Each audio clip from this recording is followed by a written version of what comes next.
Viewers and subscribers, welcome back again on this platform where we tell you undiluted truth and the truth that will save you from bad governance. Talking about the charade of election in Nigeria, especially after the Rivers State election of local government and other states have proven that there is nothing like election or democracy in Nigeria. Kenneth Okonkwo came forward with a statement that had raised a lot of dust and tongues have been wagging. Some people are also dragging him for saying this. You think leadership is a common case? No. Esther said, if I perish, I perish. Whenever you are in leadership, look at what happened to Donald Trump. In America, where security is everywhere. Yet, 2 times now they wanted to kill him. Every profession has its own risk. If you're not willing to take the risk that is attached to any profession, step aside so that people who are given that mind by God will go ahead and serve God in that capacity. If you're an actor and an actress and you say you're not going to hug babes and you're not going to kiss them, step aside. Because that's what the job is. Don't come and say you're a born-again Christian. That's what the job entails. If you're a politician and you can't stand for your people that voted for you, and because you don't want to die, step aside. Because that's what the job entails.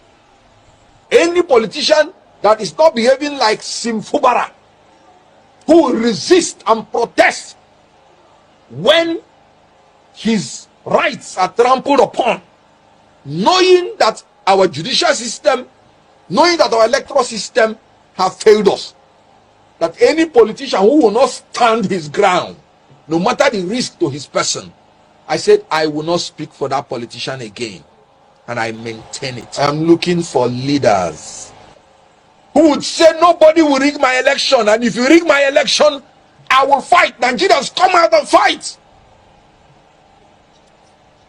If they kill anybody, let them kill all of us. Oh yes, and thank God I'm seeing it happen. What Fubara did, was he advocating for violence? Was he advocating that the law should be broken? No. He was advocating for his right. That's my opinion. Good. And you can agree with me that this statement is directly directed to Peter Obi. And that's why many people are dragging Kenneth Okonkwo. To be honest with you, Kenneth Okonkwo said the gospel truth, the bitter truth to Peter Obi. That statement was addressed to Peter Obi. And you don't have to fault Kenneth Okonkwo. You know why?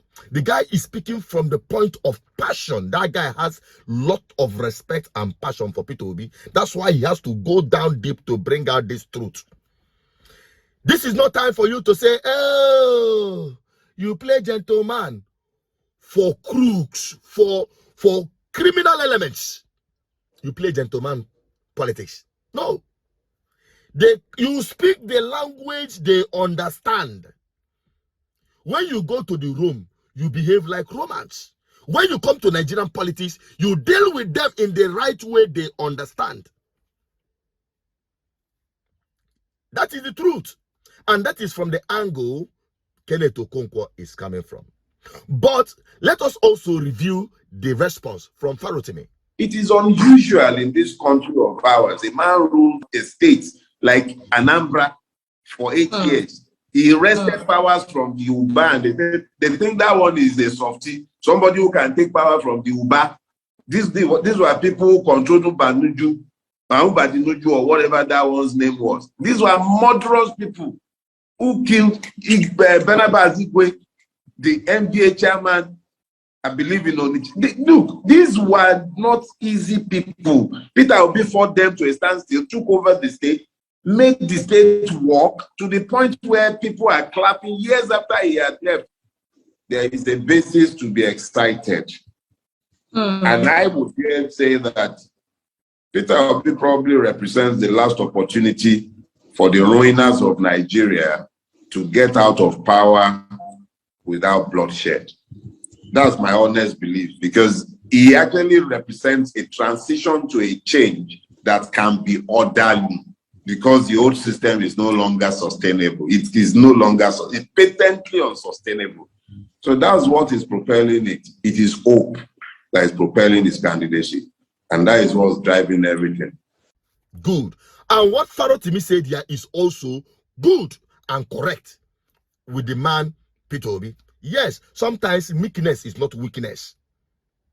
Sometimes or most times, meekness is not weakness. And that is the personality of Peter Obi. He's meek, but he's not weak.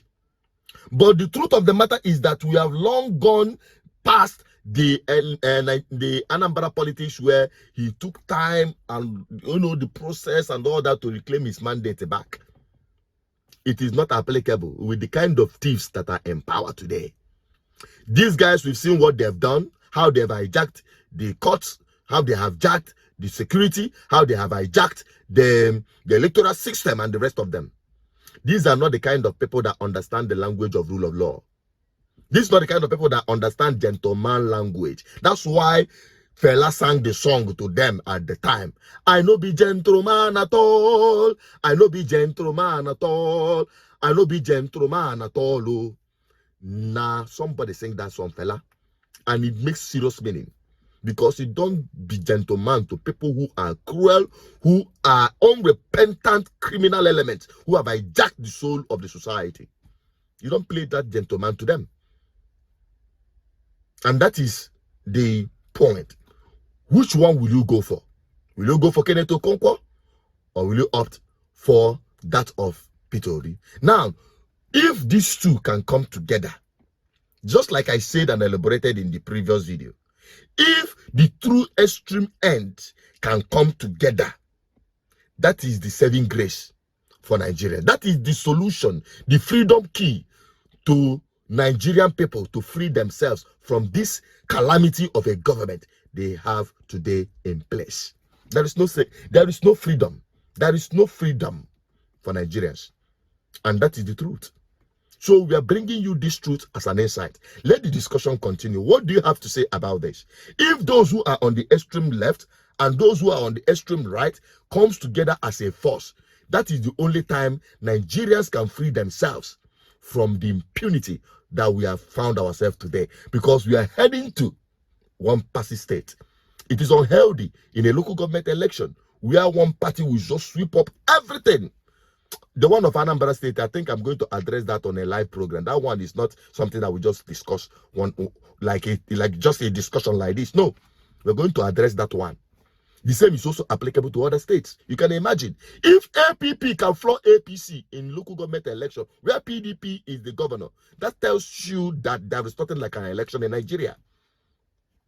That is the truth.